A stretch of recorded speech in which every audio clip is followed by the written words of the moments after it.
Welcome to the Surviving to Thriving podcast, where we're dedicated to helping you break free from chronic inflammation and get your life back. I'm Dr. Rachel Yeager, naturopathic doctor and medical intuitive, and the founder of the Surviving to Thriving method of chronic illness recovery. Join me as we uncover strategies for overcoming health challenges and restoring your physical, mental, emotional, and soul health. Together, let's embark on a journey to thriving.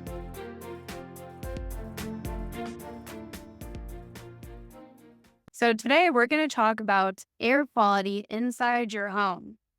Breathing clean air is very important for health, so we're going to discuss the top 5 things that you can do to maximize the air quality inside your space, your living space, or your workspace. So, very first thing is throw out any scented products. If you've heard the term phthalate, you probably know phthalates are really harmful for health. So anything with a fake scent, a fake fragrance. So we're talking plug-in air fresheners, laundry detergent, dishwasher detergent, perfumes, scented body lotion or scented cosmetics, candles, most candles. They all have phthalates, and that is what that synthetic fragrance is. And unfortunately, the phthalates disrupt our hormone signaling in our body. So they're called endocrine disruptors because they mess up our sex hormones, our thyroid, and other cell signaling inside our body. So they can, in male, they can lower testosterone levels. They can lower levels of female sex hormones in women as well. And phthalates can commonly disrupt thyroid function and just cause a whole host of cell signaling problems that reflects as not feeling well. So phthalates are a big problem. So number one for optimizing your air quality is get those out of your air. And if you are renting a place, staying at a hotel, call ahead and ask, are we going to use a bunch of scented products in your room? Or if you arrive at the place and there's air fresheners plugged in, be sure to unplug those and open up the windows when you first arrive somewhere. So number 2 is open your windows on days when there's good air quality outside. So I use the Air IQ app to help track whether it's a safe day to keep my windows open all day.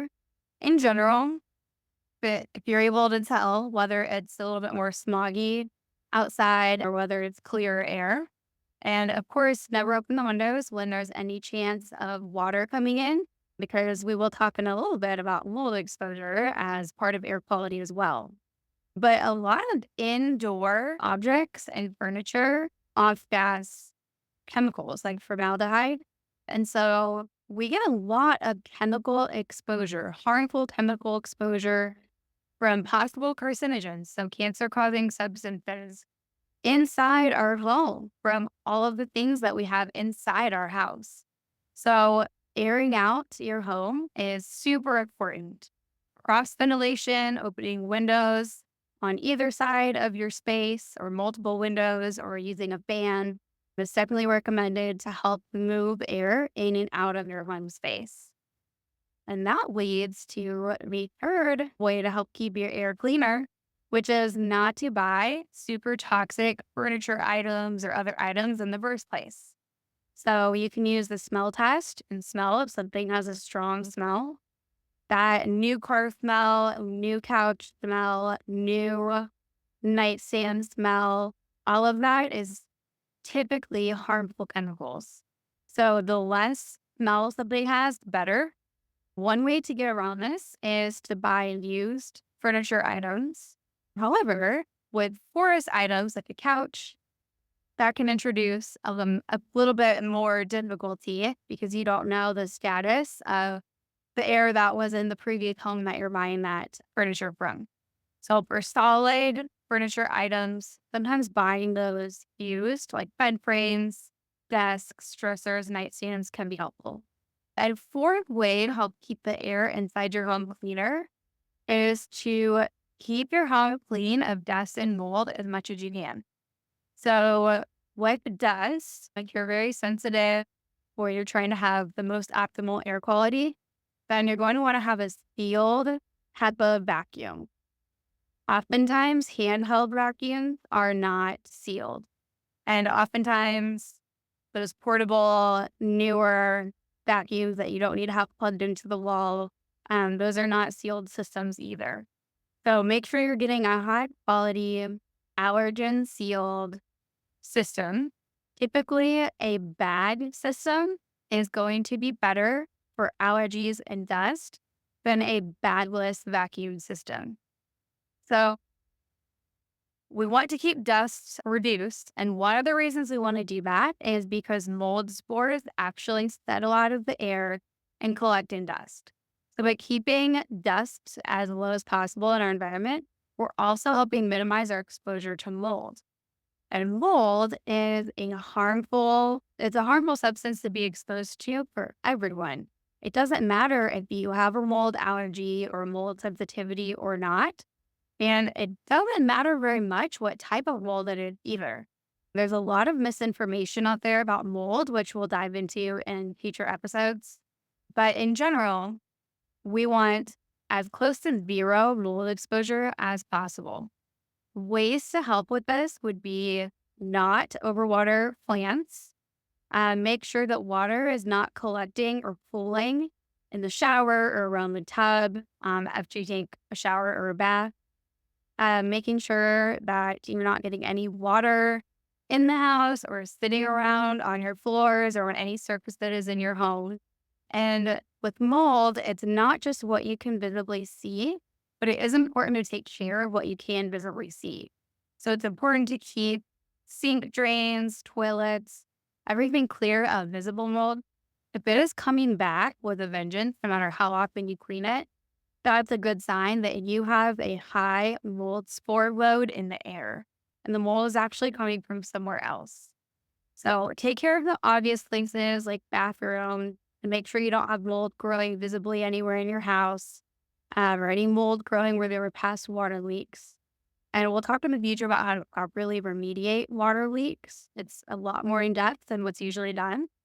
But just know that mold can also live behind walls and it can be invisible.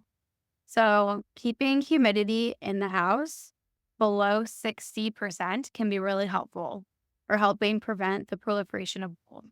Mold can show up as difficulty breathing, shortness of breath, random anxiety feelings, headache, and so much more. Fatigue, a bunch of weird symptoms, even neurological symptoms like numbness and tingling can show up from mold. So far, we have talked about how to minimize phthalate exposure by throwing out anything that is synthetically scented, and not using things like dryer sheets and plastics can also help reduce your exposure to these chemicals. Again, we can talk more about how to reduce your entire toxic load in a future episode. We've talked about why it's a good idea to open your windows on a clear air day and air out indoor toxins and let there be full air exchange through your house. We've talked about how to be mindful of toxins and furniture that you're buying. We've talked about keeping your home clean of dust and mold as much as possible. And then the last thing that I usually suggest is to buy a high quality air purifier. And unfortunately, HEPA filters are not the highest quality and they're not sufficient quality for a lot of people. We want something that filters 100 times better than HEPA. HEPA is the bare minimum basic for what we want in a filter. And most people, to get good air quality, we're going to want way more than that. We're going to want something that can actually pull small particles out of the air, small particulate matter that's found in pollution, and then also pull things like mycotoxins, which are the chemical weapons that mold spores release, pull those out of the air too. So we're talking about particles that are smaller than a fraction of the end of a piece of your hair. Extremely small, but still incredibly harmful to health. So there are a few brands that do this, and some of the top ones that have this 0.03 micron size filtration our Air Doctor and Austin Air. So look into air filters, check your air filter's rating. If it's not filtering 0.03 micron particle matter, then it's probably not pulling a lot of the harmful contaminants in your air out of your air so that you're not breathing it in. So that's what we have today. And definitely tune into the future. We have a lot coming about just generally how to optimize your health and your environment. So stay tuned. Thank you for tuning in to today's episode of the Surviving to Thriving podcast. I hope you found inspiration and valuable insights to support your journey towards better health and happiness. Remember, each health journey is unique. This podcast is not medical advice, and it's essential to consult with your healthcare provider before making any changes. If you'd like to schedule a complimentary consultation with me, I would love to talk with you. Please go to drrachelyeager.com/schedule.